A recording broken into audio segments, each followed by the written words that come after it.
कोई भी देश जो बड़ा पावरफुल भी हो या ताकतवर भी हो, वास्तव में दो फ्रंट में भी लड़ना बड़ा मुश्किल होता है। जहाँ तक बलूचिस्तान का ताल्लुक है, BLA जो है और तरीके तालिबान पाकिस्तान है, वो आए दिन पाकिस्तान की सिक्योरिटी फोर्स के ऊपर हमला कर रहा था, जब हिंदुस्तान के साथ उनका कोई टेंशन नहीं था। इस टेंशन का फ़ायदा उठा के उनकी तरफ से हमले और बढ़ जाएंगे। पाकिस्तान की फोर्सेस का अटेंशन 3 दिशाओं में बढ़ जाएगा, हिंदुस्तान की तरफ, बलूचिस्तान की तरफ, पख्तूनख्वा की तरफ और POK की तरफ भी। साथ ही साथ सिंध लिबरेशन आर्मी जो है वो भी बड़े पैमाने पर इसका फ़ायदा उठाएगी। तालिबान जो है अफ़गानिस्तान में, उन्होंने भी साफ तौर पे कहा है कि हिंदुस्तान के साथ खड़े हैं। ऐसे में पाकिस्तान की मुसीबतें जो है आसमान को छू रही हैं, और मुझे नहीं लगता कि पाकिस्तान में क्षमता है या ताकत है 3 तरफा या 4 तरफा लड़ाई एक समय करने में।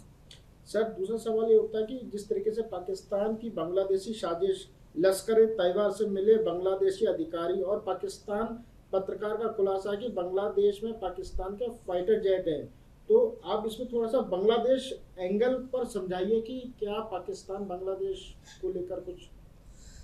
देखो, जब से यूनुस सरकार आई है, बड़ी कोशिश की जा रही है पाकिस्तान की तरफ से, चाइना की तरफ कि हिंदुस्तान के साथ बड़ी साजिश की जाए।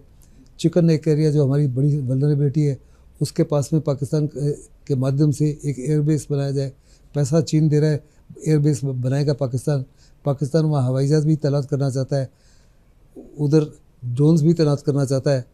लेकिन बांग्लादेश साफ तौर पे जानता है कि उसके हित में नहीं है इस समय किसी भी हालत में हिंदुस्तान के साथ कोई पंगा लेने के लिए।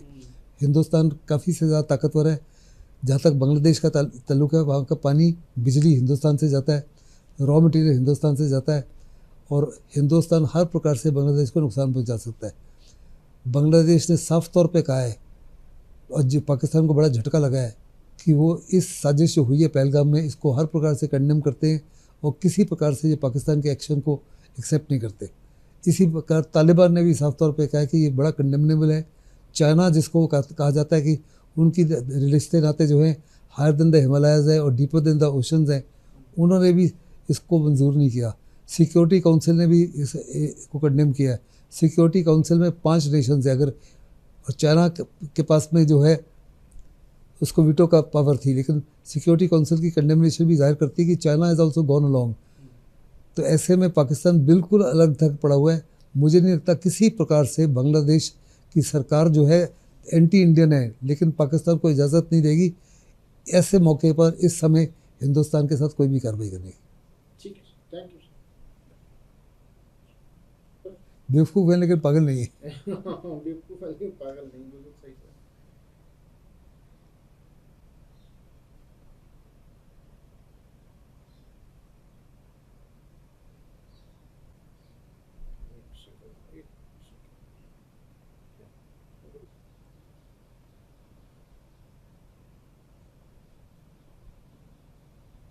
सर, अगर युद्ध हुआ तो पाकिस्तान का बुरा हाल होगा। पाकिस्तानी नेवी के हथियार पूरी तरह से कबाड़ हो चुके हैं, एयरफोर्स भी बहुत कमज़ोर है, तो क्या भारत के सामने कितने दिन तक टिक पाएगा पाकिस्तान?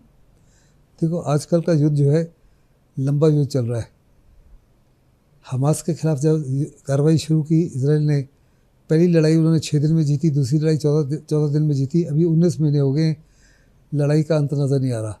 उनके जो 3 लक्ष्य थे कि हर प्रकार से हमास को ख़त्म करना है, बंधकों को छुड़ाना है और फ्यूचर गवर्नमेंट में हमास का कोई हिस्सेदार नहीं बनने देना, उसमें से एक भी लक्ष्य ना पूरा हुआ है, ना ही आने वाले समय में पूरा होगा।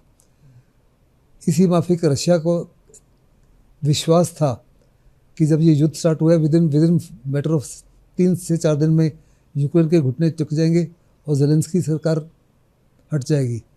3 साल हो गए हैं, युद्ध कब ख़त्म होगा कोई नहीं जानता।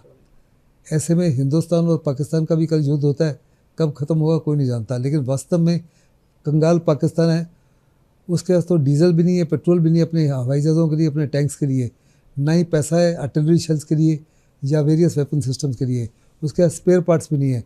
50% से ज़्यादा उसके हवाई जहाज़ जो हैं ग्राउंडेड हैं क्योंकि उनके स्पेयर पार्ट्स नहीं हैं। ऐसे में मुझे नहीं लगता कि पाकिस्तान जो है ज़्यादा दिन हिंदुस्तान के साथ सामने टिक सकता है। उसकी पूरी कोशिश होगी एट ऑल कॉस्ट कि युद्ध को अवॉइड किया जाए, और हिंदुस्तान भी नहीं चाहता युद्ध थोपना, लेकिन हिंदुस्तान ने साफ तौर पे कहा है कि हम आपको सज़ा तो देंगे, और इस बारी की जो सज़ा होगी वो उससे भी ज़्यादा घातक होगी बनिस्बत बालाकोट के और उरी से। सर अगर मान लीजिए युद्ध होता भी है तो एक कंडीशंस बन जाती हैं कि पाकिस्तान के साथ कौन कौन देश आ सकते हैं युद्ध के दौरान। आज के माहौल में एक भी मुस्लिम कंट्री या अरब कंट्री पाकिस्तान के साथ नहीं है। इस समय पूरी दुनिया जो है हिंदुस्तान के साथ है। जहाँ तक चाइना का ताल्लुक है, चाइना किसी भी हालत में पाकिस्तान का समर्थन नहीं करेगा। पिछली जो चार लड़ाइयाँ हुई हैं 48, 65, 71, 99, किसी में उन्होंने समर्थन नहीं दिया था। इस समय चाइना इकोनॉमिकली बुरी दुर्दशा में है। ट्रंप के टैरिफ की वजह से हर प्रकार से कोशिश कर रहा है कि हिंदुस्तान के साथ रिलेशन इम्प्रूव करें। इसी को निगाह में रखते हुए अगर चाइना ने पाकिस्तान के साथ एंट्री की या उसके साथ जुड़े तो वास्तव में चाइना की इकोनॉमी डूब जाएगी।